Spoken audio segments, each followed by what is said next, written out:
Hi everyone, নমস্কার সবাইকে। সবাই কেমন আছেন? আশা করছি সবাই খুব ভালো আছেন। এই যে বাড়িটি দেখতে পাচ্ছেন, এটি হলো আমার শ্বশুর বাড়ি। তো এ বাড়িটি নতুন করা হয়েছে। তো এবারের ঈদ আমি শ্বশুরবাড়িতেই কাটিয়েছি। তো ভাবলাম যে আপনাদের সাথে একটু শেয়ার করি। তো শুরুতেই ঢুকতে হচ্ছে ডাইনিং আর ড্রয়িং। এরপরে হচ্ছে আমার শাশুড়ি মায়ের রুমটা আমি শেয়ার করব। মাত্রই হচ্ছে শ্বশুরবাড়ির কাজটা কমপ্লিট হয়েছে কিছুদিন হলো। তো সেইভাবে এখনও তেমন কোনো ফার্নিচার নেই। তো জাস্ট আপনাদের সাথে শেয়ার করার জন্যই আমি একটু ভিডিও করেছিলাম আর কি। আর গ্রামের বাড়ির চারিদিকেই হচ্ছে প্রাকৃতিক পরিবেশে ঘেরা থাকবে, এটাই হচ্ছে স্বাভাবিক। তো আমার শাশুড়ি মায়ের জানালা থেকেও খুব সুন্দর একটা ভিউ পাওয়া যায়, প্রাকৃতিক পরিবেশ, চারিদিকে গাছপালা। আমার তো ভীষণ ভালো লাগে। তো এই ছিল আমার শাশুড়ি মায়ের রুম। তো মাঝখানেই হচ্ছে ডাইনিং কাম ড্রয়িং আর কি। তো পাশে হচ্ছে একটা কমন ওয়াশরুম। আর এটা হচ্ছে বাড়ির ভেতর থেকে হচ্ছে ড্রয়িং রুমের লুকটা আর কি। তো পাশেই হচ্ছে আমার বেডরুম। আর এটা হচ্ছে কিচেন। যেহেতু মাত্র বাড়ির কাজ কমপ্লিট হয়েছে, আগেই বললাম, তো সব কিছু একটু এলোমেলো রয়েছে, সেভাবে গুছানো হয়নি, তাই একটু মানিয়ে নেবেন। আর এটা হলো আমার বেডরুম। তো এই বেডটা হচ্ছে, খাটটা আমি এবার ছুটিতে গিয়েই হচ্ছে কিনেছিলাম। তো খাটটাও একদম নতুন। আর এই পর্দাগুলোও হচ্ছে ঢাকা থেকে নিয়ে গিয়েছিলাম। এটা ছিল আমার রুমের ব্যালকনি। আমার ব্যালকনিটা হচ্ছে একদম উঠোনের সামনে। আমার ব্যালকনি থেকে উঠোনই দেখা যায় আর কি। তো এই তো। আর চারিদিকেই তো বললাম গাছপালায় ভরা। তো ভাবলাম যে আপনাদের সাথে শেয়ার করি। আর এটা হচ্ছে আমার একটা ভাসুর দাদার রুম। ওনার এখনও কিছু কিছু কাজ করানো ছিল।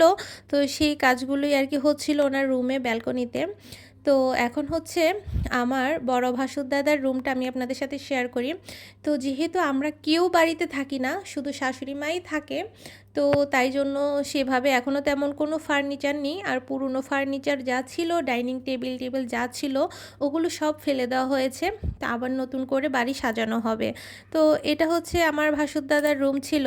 আর এটা হচ্ছে ঠাকুর রুম আর কি। বাড়ির ঠাকুর ঘর করা হয়েছে আলাদা করে, সেটাই। তো টোটাল হচ্ছে 4টা বেডরুম করা হয়েছে, আর ডাইনিং কাম ড্রয়িং।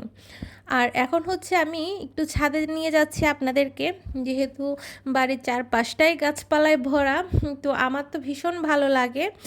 তো ভাবলাম যে আমি আপনাদের সাথেও শেয়ার করি, যেহেতু পুরো বাড়িটাই শেয়ার করছি, তাই একটু ছাদেও নিয়ে যাচ্ছি আপনাদেরকে। তো এই 4টা বেডরুম যে করা হয়েছে, এই 4টা বেডরুমও কিন্তু সবসময় খালিই পড়ে থাকবে, যেহেতু আমরা বছরে 2-1 বার যাই।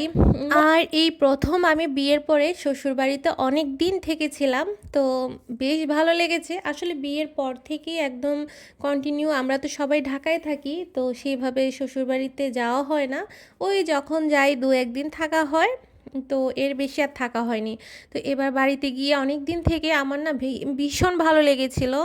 আর সত্যি কথা বলতে, শহরে থাকতে থাকতে ছুটি পড়লে একটু যখন গ্রামে যাই, তখন কিন্তু বেশ ভালো লাগে।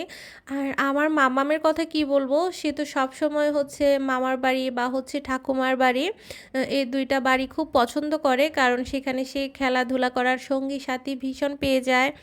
আর এখন আমি ছাদে থেকে নেমে যাচ্ছি, এখন আবার আর কি নিচে নামছি। এখন আমি আপনাদের সাথে শেয়ার করব আমাদের বাড়িটার হচ্ছে রাতের ভিউটা আসলে সামনাসামনি খুবই ভালো, অনেকগুলো লাইট লাগানো হয়েছে। ভিডিওতে তেমন বোঝা যাচ্ছে কিনা আর কি, কিন্তু সামনাসামনি ভীষণ ভালো আর কি দেখতে। এখন হচ্ছে আমি একটু আবার ড্রয়িং রুমটা শেয়ার করছি আর কি রাতে। এই তো, এই ছিল আমার শ্বশুর বাড়ির ভিডিও। তো যেহেতু নতুন করে করা হয়েছে, তাই জন্য ভাবলাম যে আমি আপনাদের সাথে শেয়ার করি। তো সবাই ভালো থাকবেন, সুস্থ থাকবেন। See you, by.